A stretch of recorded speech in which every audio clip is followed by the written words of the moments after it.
If you had or experiencing a challenge with some kind of addiction, it doesn't necessarily mean drugs, it could do, maybe it's alcohol, maybe it's not, maybe it's a phone addiction, maybe it's pornography addiction, maybe it's just addiction to getting validation from other people. There's many different types. Well, today I want to talk about this because this can really impact. I personally found me in the past and where I've caught myself in addictive behaviors on my mental health. So I want to share a perspective on this and how I've moved through it. And if you stay until the end, I have an extra point for you then as well. As always, if you want to reach out to me personally or connect with my stuff, you can find me on social media. Links are in the show notes below.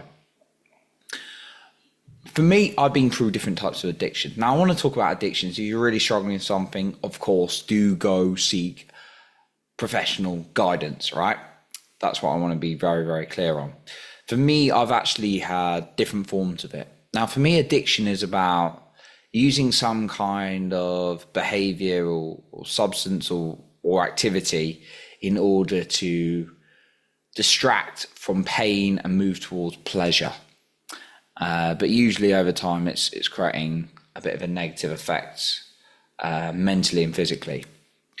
For me, that started off from a young age as video games. I used to play for hours and hours and hours every single day to get away from reality because I didn't realise all the loss I'd gone through from family members and various events. I wanted to unconsciously distract myself by playing lots of video games and stay away from the real world. Food, I used to eat a lot of like biscuits and unhealthy things when I was a bit younger. Luckily I don't now.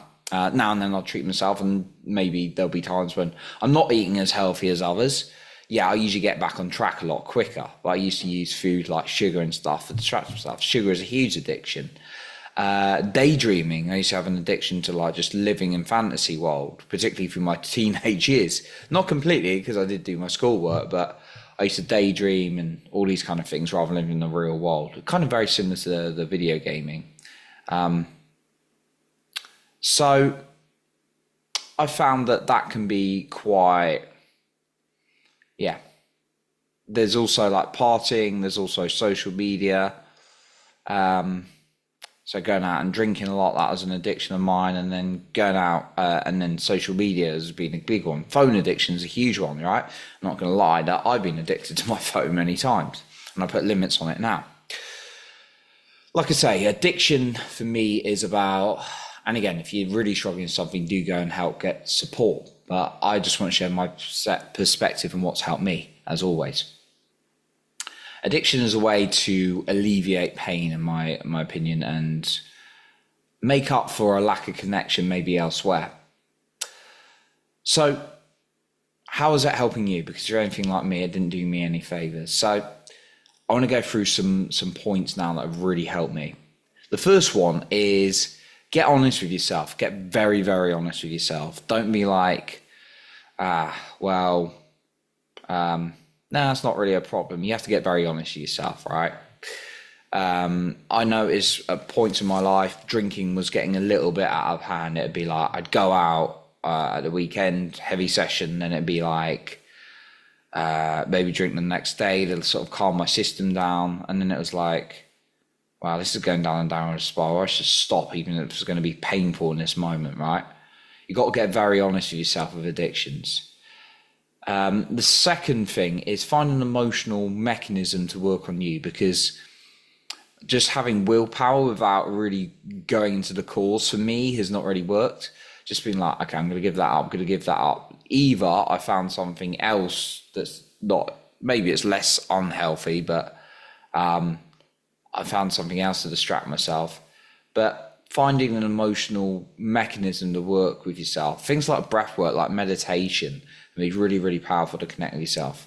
The third one, as I kind of always say for mental health or addictions or kind of bad behaviors, is getting a professional to help you, getting some support.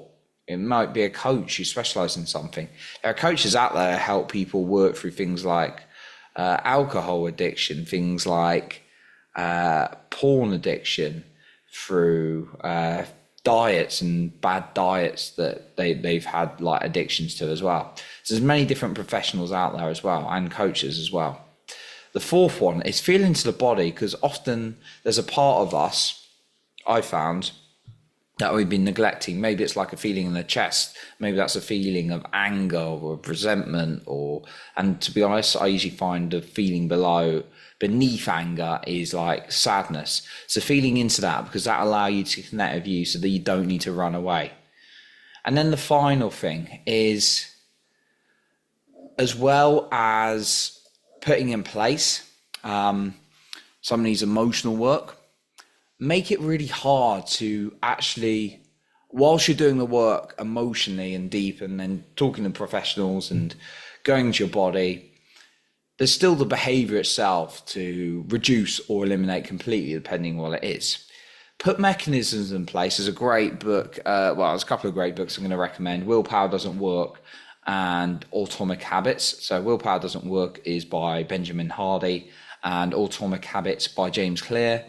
They're very powerful, and what they both touch on is like just this willpower of like, I'm going to give up the habit when it's still in your face is not really going to be sustainable. Instead, if it's like you got a load of bad food in the home, get rid of the bad food so you're going to have less bad food, as simple as that sounds. Because if you've got like a load of cakes and biscuits and you're like addicted to sugar and they're in the cupboard, what's going to happen is you'll be like, I'm not going to have it. Maybe that lasts a day, but eventually like, okay, I need to go in the cupboard, maybe just one. Oh no, I've eaten half a packet, now I've eaten the whole packet, right? Whilst if you don't have them, and maybe you have like some mechanism like you've got like you put your cards away, you put no cards on your phone for the week so you can't go to the shops and buy after a certain period, make it very difficult to do the behaviors as alongside can be really, really powerful, as well as doing the work, putting those mechanisms in place to reduce you from doing the activity. Just want to share one more as well. I want to mention again, though, that if you want to connect me more, you can find my social media links in the show notes below. The final point I'm going to share with you is something I heard someone I've been following on social media, and he's got some really good stuff around nervous system regulation, around men's work. And this guy touched on something I thought was really good. And I've started doing it in my life and implementing it. It's start listing points where you've got like addictive behaviors or triggers, or you're triggered to go into your addictive behavior. Because the more you list it, just write it down on your phone notes, and then you can journal about it either later that day or like in the week at some point. When you start becoming unconscious of when you're getting into your addictive patterns, maybe it's like I got super stressed, so therefore I decided to eat more, or I started to drink, or I started to reach for pornography or whatever, right? The more you can become aware of the triggers that are getting you into the addictive patterns and avoiding like feeling stuff, the more you can start, okay, I need to pay attention to that. I need to sit in myself then. It can be really, really powerful. So that's what I'm going to suggest as well, logging it, and then because sometimes it's hard to get the journal out and then write for like 10 minutes, right? Maybe it's just making a mental note and then writing it on your phone notes or something. That's what I like to do when I get aha moments. I write it on my phone, and then I'll reflect on it or implement it into something later that day. So that's what I got for you today. I wanted to touch on addiction. Again, if you need serious support with an addiction, obviously do go and get the professional support you need. I just wanted to share my perspective on it and how I've moved through it. So I appreciate you for being here, and remember to lead with your heart and not with fear.